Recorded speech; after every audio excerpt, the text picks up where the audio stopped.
বিসমিল্লাহির রহমানির রহিম।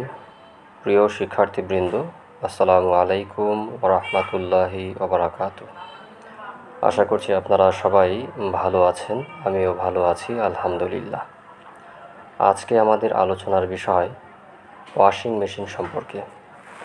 তো চলুন জেনে নিই এবং দেখে নিই কীভাবে ওয়াশিং মেশিন মেরামত করা হয় এবং মেরামতের প্রক্রিয়াগুলো কী। ওয়াশিং মেশিনের প্রথমে আমরা সমস্যাগুলো জানব। ওয়াশিং মেশিনে যখন সার্কিট কাজ করে না বা এর প্রোগ্রাম যখন কাজ করে না, তখনই আমরা এর সমস্যা হয়েছে বলে বিবেচনা করতে পারি।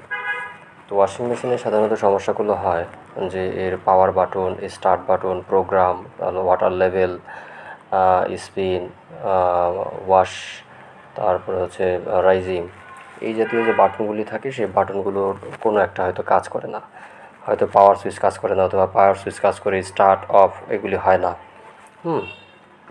তো তখন আমরা বুঝতে পারি যে মেশিনটার সমস্যা হচ্ছে।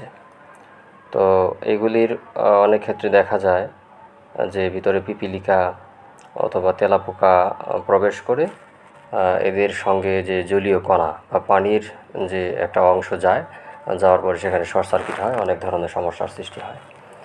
ওইগুলো যদি রিপেয়ার করা যায় তো রিপেয়ার করবো, আর যদি রিপেয়ার করা সম্ভব না হয় সেক্ষেত্রে এক্সপার্টের সঙ্গে কথা বলে পরামর্শ নিয়ে আমরা এটাকে পরিবর্তন করতে পারি। যদি হুবহু সার্কিট পাওয়া যায় তবে আমরা সেটা লাগিয়ে দিব, আর যদি একই ধরনের সার্কিট না পাওয়া যায় একই মডেলের, সেই ক্ষেত্রে আমরা একটি ইউনিভার্সাল সার্কিট সংযোজন করব। এখন যে সার্কিটটি দেখছেন এটি হচ্ছে ইউনিভার্সাল সার্কিট। এই সার্কিট ভিন্ন ভিন্ন মডেলের ভিন্ন ভিন্ন কোম্পানির ওয়াশিং মেশিনে এটি স্থাপন করা যায়। এটি স্থাপন পদ্ধতি খুবই সহজ। হাতে যে আছে প্লেটটি, এটি হচ্ছে ডিসপ্লে বোর্ড, আর মাঝামাঝিতে আমরা দেখছি যে সার্কিট। এই সার্কিটের ডান পাশে আছে কতগুলো ওয়্যার, আর বাম পাশে আছে কতগুলো ওয়্যার। ডান পাশে আছে রিভার্স ফরওয়ার্ড মোটর, ডানে বামে ঘোরার দুইটি টার্মিনাল, এম প্লাস অর্থাৎ ডান দিকে ঘুরবে, এম মাইনাস মোটর বাম দিকে ঘুরবে। এর সঙ্গে আছে ইনলেট ভালভ এবং আউটলেট ভালভ। ইনলেট ভালভ হচ্ছে যেটা দিয়ে পানি মেশিনের মধ্যে প্রবেশ করে তাকে বোঝানো হয় ইনলেট ভালভ, অর্থাৎ পানিকে আটকে রাখার জন্য এবং পানিকে ভেতরে প্রবেশ করানোর জন্য একটি ইলেকট্রিক ডিভাইস আছে, একটি ইলেকট্রিক ভালভ, যে ভালভের সাহায্যে পানি প্রবেশ এবং বন্ধ হয়। আর আরেকটি লাইন আছে, এটাকে বলা হয় আউটলেট ভালভ, যেটি ড্রেন লাইনের সঙ্গে যুক্ত করা থাকে। মোটর যখন পানি ছেড়ে দেয় তখন ওই আউটলেট ভালভ ওপেন হয়ে যায়। সার্কিটের প্রোগ্রাম অনুযায়ী আউটলেট ভালভ ওপেন হয়ে গেলে পানি ড্রেনেজ হয়ে যায়। এর মধ্যে সার্কিটের বাম পাশে একটি অংশ আছে, সেখানে আছে ওয়াটার লেভেল সেন্সর। এখন এই যে মুখ দিয়ে এখানে পাম্পিং করা হলো বা এখানে হাইড্রোলিক প্রেশার দেওয়া হলো, এই প্রেশার দেওয়াতে মেশিনের যে সার্কিট সে তথ্য পেয়েছে যে মেশিনে পানি ভর্তি হয়ে গেছে, অর্থাৎ আমরা যে পরিমাণ লেভেল দিব, water level low, water level medium, water level high, তো সেই তথ্য অনুযায়ী এই সেন্সর সার্কিটে তথ্য পাঠাবে। সার্কিট সেন্সরের তথ্য অনুযায়ী মেশিনকে রান করাবে। আবার যখন প্রোগ্রাম পরিবর্তন হয়ে ওয়াশের পরিবর্তে যখন রাইজিংয়ে আসবে, তখন পুরাতন যে পানি, ওয়াশ হয়ে যাওয়া যে ময়লা পানি, সেটা ফেলে দিয়ে ইনলেট ভালভ ওপেন হয়ে যাবে, ওপেন হয়ে নতুন পানি ভেতরে প্রবেশ করবে, এবং আউটলেট ভালভ ওপেন হয়ে পুরাতন পানি মানে ময়লা পানিযুক্ত যে ডিটারজেন্ট আছে এগুলি সব ড্রেনেজ করে দিবে। এইভাবে ক্রমান্বয়ে কয়েক মিনিট, 3 থেকে 5 মিনিট, 6 মিনিট পর্যন্ত রাইজিং হওয়ার পর এটাকে করে দিবে স্পিন। স্পিন যখন হবে মোটরটা খুব জোরে সোরে ঘুরতে থাকবে এবং এর মধ্যে থেকে যত প্রকার পানি আছে কাপড়ের মধ্য থেকে সকল পানি গতির জড়তা শক্তির মাধ্যমে সকল পানি ঝরে যাবে এবং এটা আউটলেট ভালভের সাহায্যে ড্রেনেজ হয়ে বের হয়ে যাবে। তো ওয়াটার যে সেন্সর আছে, ওয়াটার লেভেল সেন্সরে 3টি তার থাকে, যে বামে 3টি তার দেখা যাচ্ছে। এটি ক্রমান্বয়ে সাজিয়ে লাগিয়ে দিতে হবে একটু 19-20 যদি হয়ে যায় এটা অবশ্যই খেয়াল করতে হবে যেন সমস্যা না হয়, এর যে দিক পরিবর্তন যেন না হয়।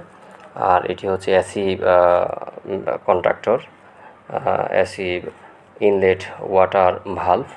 এটি মূলত পানিকে অন অফ করে দেয়, ক্লোজড এবং ওপেন করে। আর এটা হচ্ছে ওয়াটার লেভেল সেন্সর, পানির স্তর নির্ধারণ করার জন্য এই সেন্সরটা ব্যবহার করা হয়।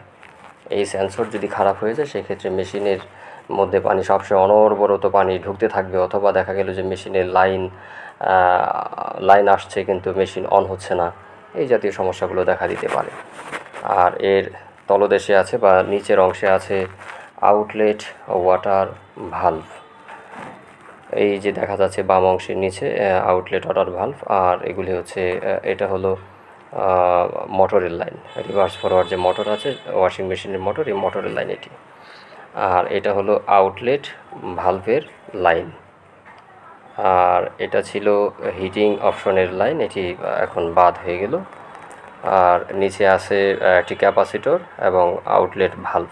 এই যে দেখা যাচ্ছে এটাই মূলত আউটলেট ভালভ। এটাই এখানে প্রোগ্রামের মাধ্যমে যখন এখানে লাইন আসলে এই ভালভটা ওই যে লম্বা একটা পিনের মতো দেখা যাচ্ছে টান দেয় এবং পানি বের হয়ে যায়। আর এটা হলো গিয়ে মোটর। পূর্বের যে সার্কিট ছিল সেই সার্কিটে অনেকগুলো প্রোগ্রাম ছিল, আর এখানে প্রোগ্রামগুলো একবারে শর্টকাট। এখানে আছে on of button, start and push button, এর মাধ্যমে স্টার্ট করা হয় এবং পুশ করা হয়। প্রোগ্রাম বাটনে ওয়াশ, রাইজিং এবং স্পিন আছে, 3টা প্রোগ্রাম। ওয়াশ হয়, রাইজিংয়ে হচ্ছে পুরাতন পানি ড্রেনেজ করে নতুন পানি ইনলেট করে। আর একটা আছে ওয়াটার লেভেল, আপনি যে পরিমাণে পানির প্রয়োজন, water level low, water level medium, water level high. তো এই ছিল আজকে ওয়াশিং মেশিন সম্পর্কে সংক্ষিপ্ত আলোচনা। যদি এই ব্যাপারে আরও কারোর বোঝার থাকে অবশ্যই জানাবেন, তাহলে পরবর্তীতে আমরা আপনাদের চাহিদা অনুযায়ী আরও ভিডিও নিয়ে আসব। এবং যারা নতুন তাদেরকে আপনারা এই ভিডিওগুলো শেয়ার করে দিবেন এবং তাদেরকে প্রয়োজনে মোবাইলে ডাউনলোড করে দিবেন।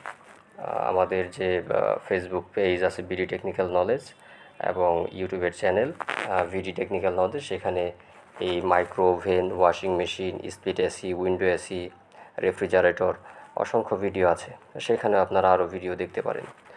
তো এত সময় সঙ্গে থাকার জন্য সবাইকে ধন্যবাদ। সবার প্রতি দোয়া এবং শুভকামনা রইল। সবাই ভালো থাকুন, সুস্থ থাকুন। আসসালামু আলাইকুম ওয়া রাহমাতুল্লাহি ওয়া বারাকাতুহু।